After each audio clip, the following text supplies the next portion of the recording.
Hello friends, cooking world চ্যানেলে সবাইকে স্বাগত জানাই। আজ নিয়ে এসেছি পালং পনিরের রেসিপি। পালং পনির পাঞ্জাবি ঘরানার খাবার হলেও বাঙালির কাছেও কিন্তু এখন বেশ প্রিয় হয়ে উঠেছে। তাহলে চলুন এই রেসিপিটা শুরু করা যাক। এই রেসিপিটা বানাতে প্রথমেই যেটা লাগছে সেটা হচ্ছে পালং শাক। আমি এখানে 500 পালং শাক ভালো করে ধুয়ে সিদ্ধ করে নিয়েছি, আর 150 গ্রাম পনির ছোট টুকরো করে কেটে নিয়েছি। এবার মিক্সিং জারে দিয়ে দিচ্ছি 1 ইঞ্চি আদা, 7-8টা রসুনের কোয়া, 2টো লাল কাঁচা লঙ্কা আর সিদ্ধ করে রাখা পালং শাকটা। এই পালং পাতা দিয়ে এর একটা পেস্ট বানিয়ে নেব। দেখুন এরকম একটা পেস্ট বানিয়ে নিয়েছি। এবার পনিরের টুকরোগুলোতে লবণ মাখিয়ে নিচ্ছি।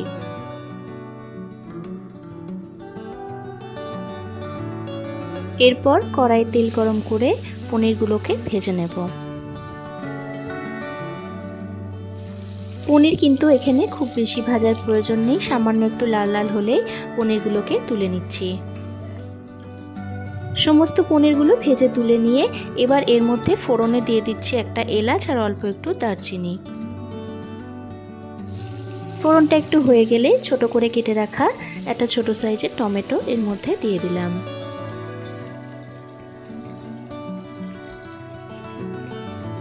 এবার এর মধ্যে দিয়ে দিচ্ছি 1 চামচ লবণ আর 1 চামচ হলুদের গুঁড়ো। লবণ হলুদ দিয়ে একটু নাড়াচাড়া করে নিয়ে এর মধ্যে দিয়ে দিচ্ছি 1/2 চামচ জিরে ধনের গুঁড়ো।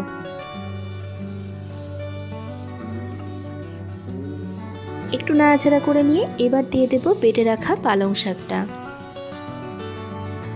পালং শাকে অনেক উপকারিতা রয়েছে। প্রচুর পরিমাণে ফাইবার এবং অ্যান্টিঅক্সিডেন্টের পাশাপাশি এতে রয়েছে ভিটামিন, আয়রন সহ ক্যালসিয়ামও। তাই পালং শাক যেমন খেতে ভালো তেমনি কাজেও দারুণ। গ্যাসের ফ্লেমটা মিডিয়ামে রেখে 3 থেকে 4 মিনিট খুব ভালোভাবে পালং শাকটা কষিয়ে নিয়েছি। শাকটা ভালোভাবে কষিয়ে নেবার পর যখন পালং শাক থেকে তেল ছাড়া শুরু করবে তখন এর মধ্যে দিয়ে দিচ্ছি সামান্য পরিমাণ একটু জল।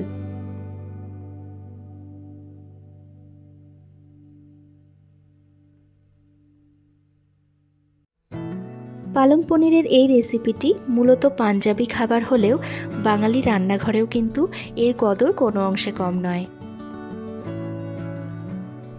এবার দিয়ে দিচ্ছি 1 চামচ চিনি। চিনিটা আপনাদের স্বাদ অনুযায়ী আপনারা ব্যবহার করতে পারেন। এই রেসিপিটা একটু মিষ্টি হলে ভালো লাগে। এরপর দিয়ে দিচ্ছি ভেজে রাখা পনিরগুলো। পনিরগুলো দেবার পর এটা ধিমে আঁচে কিছুক্ষণ হতে দেব।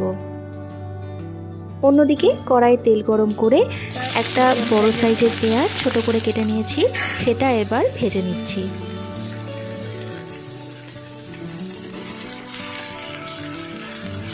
পেঁয়াজটা গোল্ডেন ব্রাউন করে ভেজে নেব।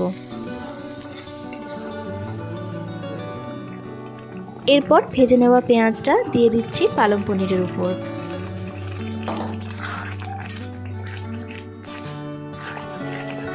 খুব ভালোভাবে নাড়াচাড়া করে নেব।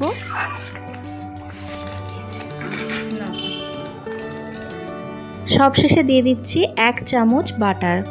এখানে আমি আমুল বাটার ব্যবহার করেছি।